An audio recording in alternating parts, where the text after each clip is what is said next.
বিসমিল্লাহির রহমানির রহিম। আসসালামু আলাইকুম। ইসলামী প্রজাতন্ত্র ইরানের বিশ্ব কার্যক্রমের বাংলা অনুষ্ঠানে আপনাদের স্বাগত জানাচ্ছি। শ্রোতা ভাই বোনেরা, এবার পরিবেশিত হচ্ছে পবিত্র কোরআনের তিলাওয়াত ও তর্জমা। সূরা নিসার ৭৫ ও ৭৬ নম্বর আয়াত তিলাওয়াত করছেন কারি আলী পারহেজগার।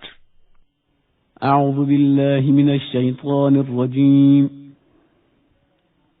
বিসমিল্লাহির রহমানির রহিম।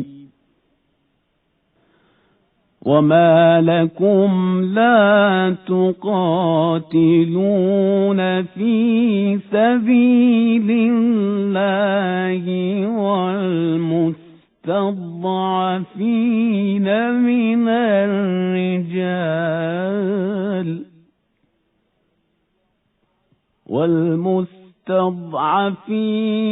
من الرجال والنساء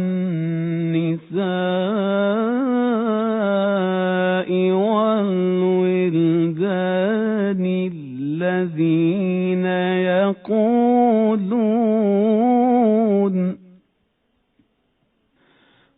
الذين يقولون ربنا أخرجنا من هذه القرية الظالم أهلها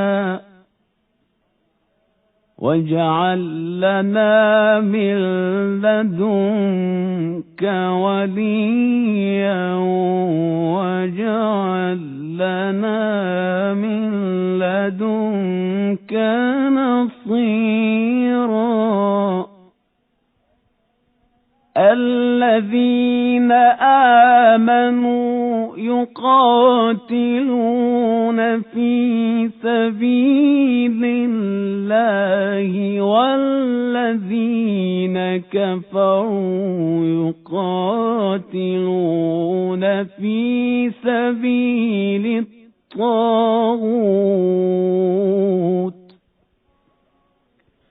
فقاتلوا أولياء الشيطان إن كيد الشيطان كان ضعيفا.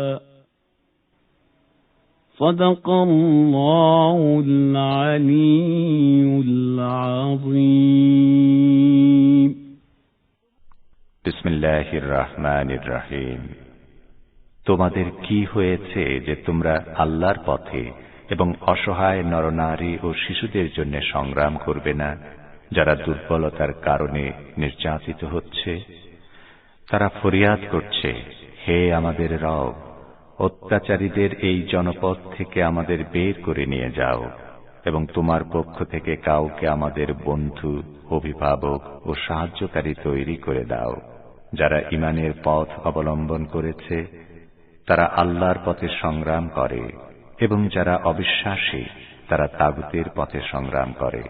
সুতরাং শয়তানের সহযোগীদের সাথে সংগ্রাম করো এবং নিশ্চিত জেনে রাখো, শয়তানের কৌশল আসলে নিতান্তই দুর্বল। সাদাকাল্লাহুল আলিয়্যুল আযীম। শ্রোতা বন্ধুরা, অর্থসহ পবিত্র কোরআনের তেলাওয়াত শুনলেন। আজ রোববার ৮ আগস্ট ২৪ শ্রাবণ এবং ফার্সি ১৭ মোরদাদ। রেডিও তেহরানের নৈশ অধিবেশনের বাংলা অনুষ্ঠানে আপনাদের সবাইকে স্বাগত জানাচ্ছি। আমি আশরাফুর রহমান। এই অনুষ্ঠান প্রচারিত হয় বাংলাদেশ সময় রাত ১০টা ২৩, ভারত সময় রাত ৯টা ৫৩ আর তেহরান সময় রাত ৮টা ৫৩, আর প্রচারিত হয় বাংলাদেশ ও ভারতে শর্টওয়েভ ৪১ মিটার ব্যান্ডে ৭৩০৫ কিলোহার্টজে। ইন্টারনেটে আমাদের অনুষ্ঠান শোনার ঠিকানা parstoday.com/bn। আমাদের কাছে ইমেইল করার ঠিকানা radioteheran1982@gmail.com অথবা radioteheran@ws.irib.ir। ফেসবুক লাইভে আমাদের অনুষ্ঠান শুনতে পাবেন এই ঠিকানায় facebook.com/radioteheran রেডিও তেহরান BN। ইউটিউবে অনুষ্ঠান শোনার ঠিকানা youtube.com/রেডিও তেহরান বাংলা 1982। এবারে আজকের অনুষ্ঠান সূচি জানিয়ে দিচ্ছি। শুরুতেই থাকছে যথারীতি বিশ্ব সংবাদ। এতে থাকবে ঢাকা ও কলকাতা থেকে আমাদের প্রতিনিধিদের পাঠানো দুটি বার্তা।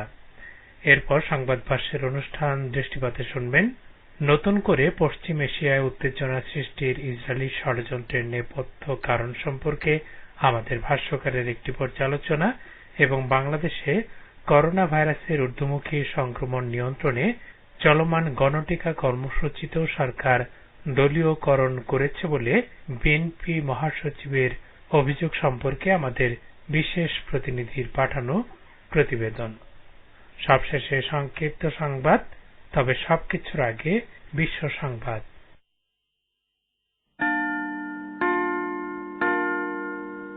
রেডিও তেহরান থেকে শুরু হচ্ছে বিশ্ব সংবাদ।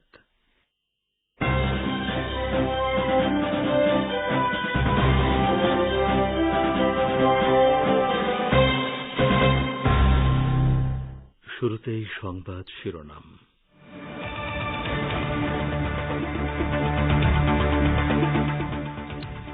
মধ্যপ্রাচ্যে যুদ্ধের দাবানল ছড়িয়ে দিতে চাইলে ইহুদিবাদী ইসরায়েল ও তার পশ্চিমা সহযোগীরা অনুতপ্ত হবে, ইরানি রাষ্ট্রদূতের মন্তব্য।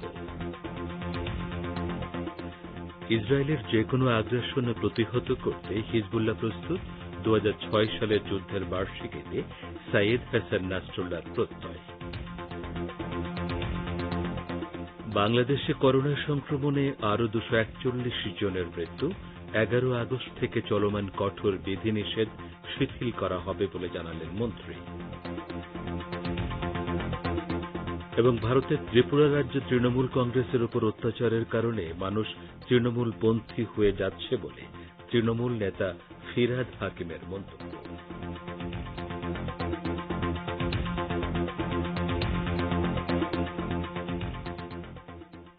আসসালামু আলাইকুম। এতক্ষণ গুরুত্বপূর্ণ সংবাদ শিরোনাম শুনলেন। এবারে বিস্তারিত বিশ্ব সংবাদে আপনাদের স্বাগত জানাচ্ছি। আমি গাজী আব্দুর রশিদ। মধ্যপ্রাচ্যের যুদ্ধের দাবানল ছড়িয়ে দেওয়ার ষড়যন্ত্র করার জন্য ইহুদিবাদী ইসরায়েল এবং পশ্চিমা দেশগুলোকে অনুতপ্ত হতে হবে, একথা বলেছেন ফ্রান্সে নিযুক্ত ইরানের রাষ্ট্রদূত বাহরাম কাসেমি। ওমান সাগরের উপকূলে ইহুদিবাদী ইসরায়েলের মালিকানাধীন একটি তেল ট্যাঙ্কারে ড্রোন হামলার জন্য ইরানকে দায়ী করে ইসরায়েল, ব্রিটেন এবং আমেরিকা যে বক্তব্য বিবৃতি দিচ্ছে তারও নিন্দা জানান ইরানি রাষ্ট্রদূত। কোন ধরনের বিশ্বাসযোগ্য প্রমাণ উপস্থাপন ছাড়াই ইসরায়েল এবং তার পশ্চিমা মিত্ররা ইরানকে দায়ী করে বক্তব্য দিচ্ছে, তবে তেহরান জোরালো ভাষায় এসব অভিযোগ নাকচ করেছে। ইসরায়েলের যুদ্ধমন্ত্রী বেনি গান্তজ আরও উস্কানিমূলক বক্তব্য দিয়ে বলেছেন, ইরানের বিরুদ্ধে সামরিক আগ্রাসন চালাতে তারা প্রস্তুত। বাহরাম কাসেমি বলেন, পারস্য উপসাগরের উত্তর উপকূল জুড়ে ইরান অবস্থিত এবং পারস্য উপসাগরে জাহাজ চলাচলের স্বাধীনতা নিশ্চিত করার জন্য কাজ করেছে হাজার বছরের সভ্যতার অধিকারী ইরান। ওমান সাগরে ইসরায়েলি মালিকানাধীন একটি তেল ট্যাঙ্কারে হামলায় ইরানের জড়িত থাকার যে প্রমাণ তুলে ধরা হয়েছে তাকে ভুয়া বলে প্রত্যাখ্যান করেছে তেহরান। জাতিসংঘে নিযুক্ত ইরানের স্থায়ী প্রতিনিধি মাজিদ তাকথে রাভান্সি এক টুইটার বার্তায় কথিত ওই প্রমাণকে ভুয়া বলে মন্তব্য করেছেন। রাভান্সির টুইটার বার্তায় বলা হয়েছে, ইসরায়েল ও তার মিত্ররা পারস্য উপসাগরীয় অঞ্চলে ঘটে যাওয়া সাম্প্রতিক ঘটনার ব্যাপারে জাল তথ্য উপস্থাপন করেছিল। আমরা এই প্রচেষ্টা তীব্র ভাষায় প্রত্যাখ্যান করছি। গত সপ্তাহে আরব সাগরের ওমান উপকূলের কাছে ইসরায়েলি মালিকানাধীন একটি তেল ট্যাঙ্কারে ড্রোন ব্যবহার করে হামলা চালানো হয়। ব্রিটিশ সরকার গতকাল দাবি করেছিল, ইসরায়েলের তেল ট্যাঙ্কারে শাহেদ 136 ড্রোন দিয়ে হামলা চালানোর প্রমাণ পাওয়া গেছে এবং ড্রোনটি কেবল ইরানের তৈরি হয়। লেবাননের ইসলামী প্রতিরোধ আন্দোলন হিজবুল্লাহর মহাসচিব সাইয়েদ হাসান নাসরুল্লাহ বলেছেন, তার সংগঠন যুদ্ধ চায় না, কিন্তু যুদ্ধ হলে যেহেতু হিজবুল্লাহর বিজয় নিশ্চিত, তাই এ ব্যাপারে প্রতিরোধ যোদ্ধাদের কোনো ভয় নেই। 2006 সালে 33 দিনব্যাপী যুদ্ধে ইহুদিবাদী ইসরায়েলের বিরুদ্ধে বিজয়ের বার্ষিকী উপলক্ষে টেলিভিশনে সম্প্রচারিত এক ভাষণে তিনি হিজবুল্লাহ যুদ্ধ প্রস্তুতি সম্পর্কে এ বক্তব্য দেন। সাইদ নাসরুল্লাহ তার ভাষণে বলেন, হিজবুল্লাহ যোদ্ধারা যেমন ইহুদিবাদী শত্রুর মোকাবেলা করতে প্রস্তুত, তেমনি তাদের অস্ত্র ভাণ্ডারও অত্যাধুনিক সমরাষ্ট্রে সমৃদ্ধ। তিনি বলেন, 15 বছর আগের তুলনায় হিজবুল্লাহর ক্ষেপণাস্ত্র ভাণ্ডার এখন অনেক বেশি সমৃদ্ধ এবং এই সংগঠনের কাছে এমন বহু ধরনের ক্ষেপণাস্ত্র রয়েছে যা দিয়ে নিখুঁতভাবে লক্ষ্যবস্তুতে আঘাত হানা সম্ভব। আপনারা বিশ্ব সংবাদ শুনছেন রেডিও তেহরান থেকে, আর প্রচারিত হচ্ছে বাংলাদেশ ও ভারতে শর্টওয়েভ 41 মিটার ব্যান্ডে, এছাড়া বিশ্বজুড়ে ইন্টারনেট ও স্যাটেলাইটে। বাংলাদেশে করোনা সংক্রমণে গত 24 ঘণ্টায় আরও 241 জনের মৃত্যু হয়েছে। এদিকে করোনা পরিস্থিতি মোকাবেলায় চলমান কঠোর বিধিনিষেধ আগামী 11 আগস্ট থেকে ধাপে ধাপে শিথিল করা হবে বলে জানিয়েছেন জনপ্রশাসন প্রতিমন্ত্রী ফরহাদ হোসেন। এ সম্পর্কে আরও জানাচ্ছেন ঢাকা থেকে আমাদের বিশেষ প্রতিনিধি। বাংলাদেশে করোনা সংক্রমণে আজ রোববার সকাল 8টা পর্যন্ত সর্বশেষ 24 ঘণ্টায় আরও 241 জনের মৃত্যু হয়েছে। এ সময় নতুন করে 10,299 জনের দেহে করোনা সংক্রমণ শনাক্ত হয়েছে। আজ বিকেলে স্বাস্থ্য অধিদপ্তরের সংবাদ বিজ্ঞপ্তিতে জানানো হয়েছে, আগের দিনের তুলনায় মৃত্যু কমলেও শনাক্ত রোগী বেড়েছে। তবে পরীক্ষার বিপরীতে রোগী শনাক্তের হার আগের দিনের চেয়ে কম পাওয়া গেছে। গত 24 ঘণ্টায় মোট 42,300 জনের নমুনা পরীক্ষা করা হয়। পরীক্ষার বিপরীতে রোগী শনাক্তের হার দাঁড়িয়েছে 24.52%। আগের দিনে 261 জনের মৃত্যু হয়েছিল, আর নতুন রোগী শনাক্ত হয়েছিল 8,136 জন। এদিকে করোনা পরিস্থিতি মোকাবেলায় চলমান কঠোর বিধিনিষেধ আগামী 11 আগস্ট থেকে ধাপে ধাপে শিথিল করা হবে বলে জানিয়েছেন জনপ্রশাসন প্রতিমন্ত্রী ফরহাদ হোসেন। আজ দুপুরে সচিবালয়ে সাংবাদিকদের সাথে আলাপকালে প্রতিমন্ত্রী বলেন, গত কদিনে যদিও শনাক্তের হার কমেছে, কিন্তু মৃত্যুর হার 200-র ওপরে আছে। সে বিষয়ে অবশ্যই আমাদের নজর রাখতে হচ্ছে। আগের ঘোষণা অনুযায়ী 11 আগস্ট থেকে অফিস আদালত এবং দোকানপাট খুলে দেওয়া হবে। সেদিন থেকে সড়কে পুনরায় গণপরিবহন চলাচল করবে। তবে করোনা ভাইরাস পরিস্থিতি বিবেচনায় ভারতের সঙ্গে স্থল সীমান্ত বন্ধের মেয়াদ মঙ্গলবার 10 আগস্ট পর্যন্ত বাড়ানো হয়েছে। Abdur Rahman Khan, radio Tehran, Dhaka.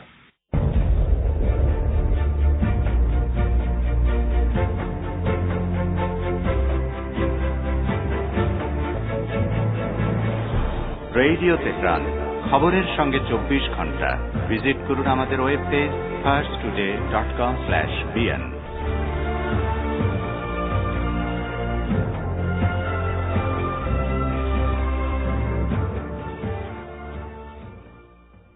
বলছিলেন ঢাকা থেকে আমাদের সংবাদদাতা। আবারও ফিরে এলাম আমরা রেডিও তেহরানের রাতের বিশ্ব সংবাদে। বিএনপি মহাসচিব মির্জা ফখরুল ইসলাম আলমগীর অভিযোগ করেছেন, সরকার পর্যাপ্ত টিকা সংগ্রহ না করেই গণটিকার নামে গণপ্রতারণা শুরু করেছে। চরম অব্যবস্থাপনা এবং দলীয়করণের কারণে এই লোক দেখানো গণটিকা অভিযান তার ভাষায় গণসংক্রমণ অভিযানে পরিণত হয়েছে। আজ দলের স্থায়ী কমিটির বৈঠকে সিদ্ধান্ত জানাতে গুলশানে বিএনপি চেয়ারপারসনের কার্যালয়ে এক সংবাদ সম্মেলনে তিনি এসব কথা বলেন। এ সম্পর্কে একটি প্রতিবেদন শুনতে পাবেন বিশ্ব সংবাদের পর সংবাদ ভাষ্যের অনুষ্ঠান দৃষ্টিপাতে। ভারতের রাষ্ট্রীয় জনতা দল বা আরজেডি নেতা মনোজ ঝা এমপি সংসদের বর্ষাকালীন অধিবেশনের সময়সীমা বাড়িয়ে পেগাসাস ইস্যুতে আলোচনা করার দাবি জানিয়েছেন। এ সম্পর্কে আরও জানাচ্ছেন কলকাতা থেকে আমাদের প্রতিনিধি। ভারতের রাষ্ট্রীয় জনতা দল বা আরজেডি নেতা মনোজ ঝা এমপি সংসদের বর্ষাকালীন অধিবেশনের সময়সীমা বাড়িয়ে পেগাসাস স্পাইওয়ার ইস্যুতে আলোচনা করার দাবি জানিয়েছেন। তিনি আজ রোববার গণমাধ্যমে দেওয়া সাক্ষাৎকারে ওই দাবি জানান। ভারতে ইহুদিবাদী ইসরায়েলি পেগাসাস স্পাইওয়ারের সাহায্যে বিভিন্ন গুরুত্বপূর্ণ ব্যক্তির ফোনে আড়ি পাতার অভিযোগকে কেন্দ্র করে দেশ জুড়ে ব্যাপক তোলপাড় সৃষ্টি হচ্ছে। সংসদের চলতি বর্ষাকালীন অধিবেশন শুরুর পর থেকে বিরোধীরা লোকসভা ও রাজ্যসভার উভয় কক্ষে ওই ইস্যুতে হট্টগোল সৃষ্টি করছে, যার ফলে অধিবেশনের কাজকর্ম ব্যাপকভাবে ব্যাহত হচ্ছে। বিরোধী দলীয় এমপিরা মূলত পেগাসাস গুপ্তচর বৃত্তি ইস্যু এবং কৃষি আইনের বিরুদ্ধে হইচই সৃষ্টি করছেন এবং আলোচনার দাবি জানাচ্ছেন। আরজেডি নেতা মনোজ ঝা এমপি গণমাধ্যমে দেয়া সাক্ষাৎকারে বলেন, পেগাসাস গুপ্তচর বৃত্তি ইস্যুতে সংসদের অচলাবস্থার অবসান ঘটাতে প্রধানমন্ত্রী নরেন্দ্র মোদীর হস্তক্ষেপ করা উচিত। এর আগে বিজেপির সিনিয়র নেতা ও সাবেক কেন্দ্রীয় মন্ত্রী রবিশঙ্কর প্রসাদ গত বৃহস্পতিবার একটি সংবাদ সম্মেলনে প্রধান বিরোধী দল কংগ্রেস সহ সমগ্র বিরোধীদের বিরুদ্ধে সংসদ না চলতে দেওয়ার অভিযোগ করেন। গত 19 জুলাই থেকে সংসদের বর্ষাকালীন অধিবেশন শুরু হয়েছে এবং চলবে 13 আগস্ট পর্যন্ত। Abdul Hakim, radio Tehran, Kolkata. বলছিলেন কলকাতা থেকে আমাদের সংবাদদাতা। তিনি তার আরেকটি বার্তায় জানিয়েছেন, ভারতের ত্রিপুরা রাজ্যে তৃণমূল কংগ্রেসের উপর যত বেশি অত্যাচার করা হচ্ছে, মানুষ তত বেশি তৃণমূলপন্থী হয়ে যাচ্ছে বলে মন্তব্য করেছেন পশ্চিমবঙ্গের তৃণমূল নেতা ও পরিবহন মন্ত্রী ফিরহাদ হাকিম। বিজেপি শাসিত ত্রিপুরায় রাজনৈতিক কর্মসূচিতে গিয়ে তৃণমূল নেতা নেত্রীদের হামলার শিকার ও গ্রেপ্তার হওয়া প্রসঙ্গে তিনি আজ ওই মন্তব্য করেন। আফগানিস্তানের জুজজান প্রদেশে তালেবান অবস্থানগুলোতে B-52 বোমারু বিমান দিয়ে হামলা চালিয়েছে আমেরিকা। আফগান প্রতিরক্ষা মন্ত্রণালয় জানিয়েছে, শনিবার রাতে এ হামলা চালানো হয়। শনিবারই দিনের মাঝামাঝি সময়ে তালেবানের হাতে জুজজান প্রদেশের কেন্দ্রীয় শহরটির পতন হয়। মধ্যপ্রাচ্যে মোতায়েন মার্কিন সন্ত্রাসী সেনাবাহিনী সেন্টকমের মুখপাত্র কর্নেল নিকোল ফ্রেরা বলেছেন, মার্কিন সেনারা গত কয়েকদিন তাদের আফগান শরিকদের সমর্থনে কয়েক দফা বিমান হামলা চালিয়েছে। আফগানিস্তানের নিরাপত্তা পরিস্থিতি শোচনীয় হয়ে পড়ায় আমেরিকা ও ব্রিটেন তাদের নাগরিকদের অবিলম্বে দেশটি ত্যাগ করার আহ্বান জানিয়েছেন। কাবুলস্থ মার্কিন দূতাবাস বলেছে, আফগানিস্তানের নিরাপত্তা পরিস্থিতি নাজুক হওয়ার কারণে তাদের কর্মীর সংখ্যা কমিয়ে ফেলা হয়েছে। কাজেই কাবুলের বাইরে থাকা মার্কিন নাগরিকদের সেবা প্রদান করা সম্ভব নাও হতে পারে। ইরানের ইসলামী বিপ্লবী গার্ড বাহিনী বা IRGC এর প্রধান মেজর জেনারেল হোসেন সালামি বলেছেন, দখলদার ইহুদিবাদী ইসরায়েলের পক্ষ থেকে ভুলক্রমে ভবিষ্যৎ যে যুদ্ধ শুরু করা হবে তাতে তাদের পতনের মঞ্চ প্রস্তুত হয়ে রয়েছে। লেবাননের ইসলামী প্রতিরোধ আন্দোলন হিজবুল্লাহ উপমহাসচিব শেখ নাইম কাসেমের সঙ্গে শনিবার রাজধানী তেহরানে এক বৈঠকে একথা বলেন জেনারেল সালামি। ইরানের পররাষ্ট্র মন্ত্রণালয়ের মুখপাত্র সাইদ খাতিবজাদে বলেছেন, জাপানের হিরোশিমা এবং নাগাসাকিতে মার্কিন বাহিনী দ্বিতীয় বিশ্বযুদ্ধের সময় অ্যাটম বোমা হামলা চালিয়ে যে মর্মান্তিক হত্যাকাণ্ড সংঘটিত করেছিল তা তাদের মানবতা বিরোধী অপরাধের কথাই স্মরণ করিয়ে দেয়। হিরোশিমা শহরে আমেরিকার অ্যাটম বোমা হামলার ৭৬তম বার্ষিকীতে সাইদ খাতিবজাদে এ মন্তব্য করেছেন। ইরানের ফার্স্ট ভাইস প্রেসিডেন্ট হিসেবে মোহাম্মদ মুখবেরকে নিয়োগ দিয়েছেন প্রেসিডেন্ট সাইয়েদ ইব্রাহিম রাইসি। আজ এক ডিক্রি জারির মাধ্যমে প্রেসিডেন্ট ইব্রাহিম রাইসি ড মোহাম্মদ মুখবেরকে ভাইস প্রেসিডেন্ট হিসেবে মনোনয়নের বিষয়টি নিশ্চিত করেন। ফার্স্ট ভাইস প্রেসিডেন্ট হিসেবে নিয়োগ পাওয়ার আগে মোহাম্মদ মুখবের 2007 সাল থেকে ইমাম খোমেনির নির্দেশনা বাস্তবায়ন দপ্তরের প্রধান হিসেবে কর্মরত ছিলেন। তো শ্রোতা বন্ধুরা, আমাদের নিউজ ডেস্কে এখনকার মতো এই ছিল সর্বশেষ খবর। এতক্ষণ আমাদের সাথে থাকার জন্য অনেক অনেক ধন্যবাদ।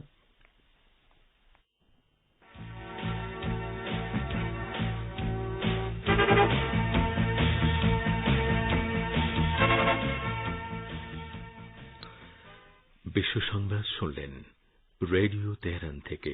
শ্রোতা বন্ধুরা, এবারে আমন্ত্রণ জানাচ্ছি সংবাদ ভাষ্যের অনুষ্ঠান দৃষ্টিপাতে।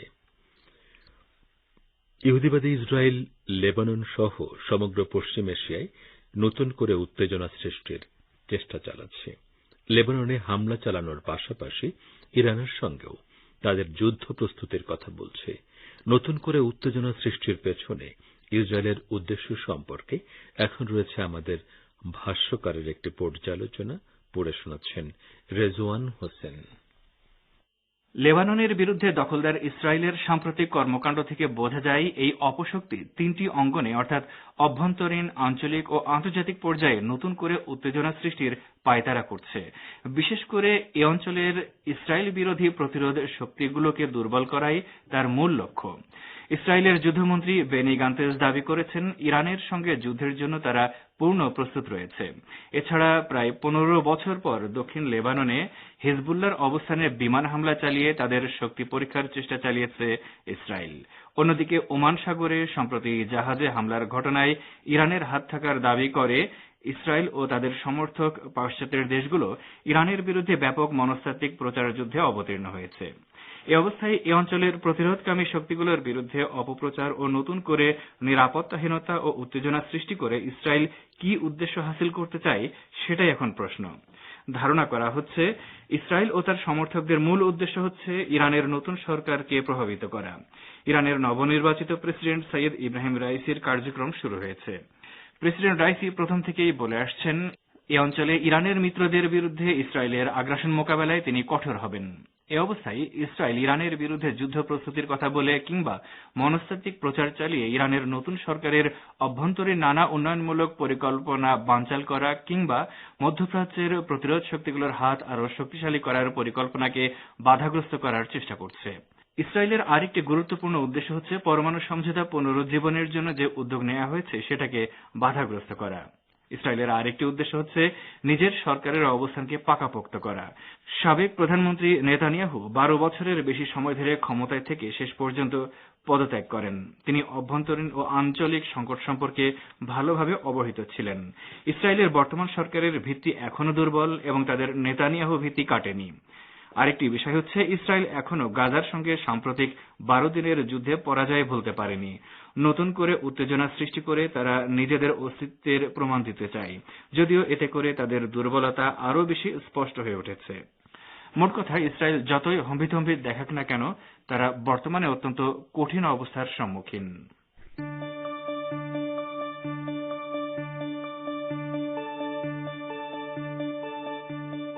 আপনারা রেডিও তেহরানের অনুষ্ঠান শুনছেন সরাসরি তেহরান স্টুডিও থেকে। ইন্টারনেটে আমাদের অনুষ্ঠান প্রতিদিন শুনুন এই ঠিকানায় parstoday.com/bn। ফেসবুক লাইভে যোগ দিন এই ঠিকানায় facebook.com/radio teheran bn। আমাদের কাছে ইমেল করার ঠিকানা radioteheran1982@gmail.com। আমাদের ভাষ্যকারের পর্যালোচনাটি শুনলেন। এবারে দৃষ্টি দেব বাংলাদেশের দিকে। বাংলাদেশে করোনার ভয়াবহতা রোধে চলমান গণটিকা কর্মসূচিতে অনিয়ম ও দলীয়করণের অভিযোগ করেছেন বিএনপি মহাসচিব মির্জা ফখরুল ইসলাম আলমগীর। তিনি সর্বজনীন টিকা চালু করার আহ্বান জানান। গণটিকা নিয়ে ভুক্তভোগীদের প্রতিক্রিয়া সহ এখন রয়েছে ঢাকা থেকে আমাদের প্রতিনিধির পাঠানো প্রতিবেদন। করোনা ভাইরাসের ঊর্ধ্বমুখী সংক্রমণ নিয়ন্ত্রণে দেশ জুড়ে চলমান গণটিকা কর্মসূচিকেও সরকার দলীয়করণ করেছে বলে অভিযোগ করেছে বিএনপি মহাসচিব মির্জা ফখরুল ইসলাম আলমগীর। দলের জাতীয় স্থায়ী কমিটির বৈঠকের সিদ্ধান্ত জানাতে আজ দুপুরে গুলশানে চেয়ারপারসনের কার্যালয়ে আয়োজিত এক সংবাদ সম্মেলনে বিএনপি মহাসচিব সার্বজনীন টিকা প্রদানের দাবি জানিয়েছেন। এ সময় মির্জা ফখরুল জানান, পর্যাপ্ত টিকা সংগ্রহ না করেই গণটিকার নামে আরেকবার গণপ্রতারণা শুরু হয়েছে। একই সঙ্গে চরম অব্যবস্থাপনার কারণে লোক দেখানো গণটিকা অভিযান গণসংক্রমণ অভিযানে পরিণত হয়েছে। গণটিকা প্রদানের কর্মসূচি সম্পূর্ণ দলীয় কর্মসূচিতে পরিণত করার উদ্দেশ্যে দলীয় কর্মীদের সম্পৃক্ত করার তীব্র নিন্দা জানিয়ে সার্বজনীন টিকা প্রদানের কার্যকরী ব্যবস্থা গ্রহণের আহ্বান জানানো হয়। ওদিকে করোনা ভাইরাসের ভয়াবহ সংক্রমণ রোধে গতকাল থেকে সারা দেশের ইউনিয়ন ও ওয়ার্ড পর্যায়ে শুরু হয়েছে গণ টিকাদান কর্মসূচি। পূর্ব নিবন্ধন ছাড়া কেবলমাত্র জাতীয় পরিচয়পত্র দেখিয়ে অগ্রাধিকার ভিত্তিতে প্রতিবন্ধী এবং প্রান্তিক জনগোষ্ঠীর মানুষদের টিকা দেওয়া হচ্ছে। আজ রোববার দ্বিতীয় দিনে রাজধানীর টিকাদান কেন্দ্রগুলোতে বৃষ্টির মধ্যেই ভোর থেকে টিকা নিতে আগ্রহী 25 বছরের বেশি বয়সী নারী পুরুষদের উপচে পড়া ভিড় লক্ষ্য করা গেছে। এক্ষেত্রে স্বাভাবিকভাবেই স্বাস্থ্যবিধি বা সামাজিক দূরত্ব বজায় রাখার কোনো সুযোগ ছিল না। তবে দুদিন ধরে লাইন দিয়ে টিকা না পেয়ে অনেকেই ক্ষোভ প্রকাশ করেছেন। কালকার সারাটা দিন দাঁড়াইছি, এরবার স্লিপ জোবান এসে 5টার সময়, এরবার আজকের আইছি সকালে 7টায় আইয়া সিরিয়ালে দাঁড়াইছি, কইছে জায়গা জায়গা পুরান স্লিপ জমা দিচ্ছেন, তাদের আমরা ডাক দিব।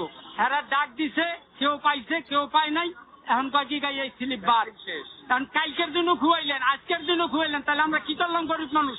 সারাদিন রিক্সা চালাইলে 1000 টাকা পাইতাম বা 800 পাইতাম।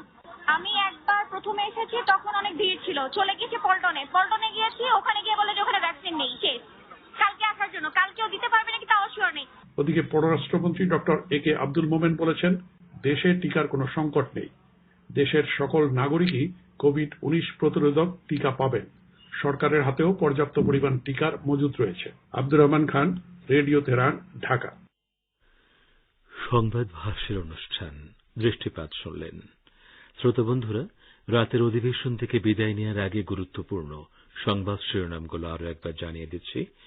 মধ্যপ্রাচ্যে যুদ্ধের দাবানল ছড়িয়ে দিতে চাইলে ইহুদিবাদী ইসরায়েল ও তার পশ্চিমা সহযোগীরা অনুতপ্ত হবে, ইরানি রাষ্ট্রদূতের মন্তব্য। ইসরায়েলের যে কোনো আগ্রাসন প্রতিহত করতে হিজবুল্লাহ প্রস্তুত, 2006 সালের যুদ্ধের বার্ষিকীতে সাইয়েদ হাসান নাসরুল্লাহর প্রত্যয়। বাংলাদেশে করোনার সংক্রমণে আরও 241 জনের মৃত্যু, 11 আগস্ট থেকে চলমান কঠোর বিধিনিষেধ শিথিল করা হবে বলে জানালেন মন্ত্রী। এবং ভারতের ত্রিপুরা রাজ্যে তৃণমূল কংগ্রেসের উপর অত্যাচারের কারণে মানুষ তৃণমূলপন্থী হয়ে যাচ্ছে বলে তৃণমূল নেতা ফিরহাদ হাকিমের মন্তব্য। শ্রোতা বন্ধুরা, সবশেষে আমাদের সাথে ইন্টারনেটে আমাদের অনুষ্ঠান শোনার ঠিকানাটা জানিয়ে দিচ্ছি, parstoday.com/bn। আমাদের সাথে সরাসরি যোগাযোগের ঠিকানা Bangla programme, radio Tehran, postbox number 6767, Tehran 19395, Islamic republic of Iran. বাংলাদেশে আমাদের ঠিকানা বাংলা অনুষ্ঠান, radio Tehran, GPO box number 4002, Dhaka 1000 Bangladesh. আর ভারতে Bangla programme, radio Tehran, postbox number 4222, new Delhi 110048, India. তো শ্রোতা বন্ধুরা, আপনারা ভালো ও সুস্থ থাকুন এই কামনা করে রেডিও তেহরান থেকে আমি গাজী আব্দুর রশিদ আজকের মতো এখানেই বিদায় চাইছি। খোদা হাফেজ।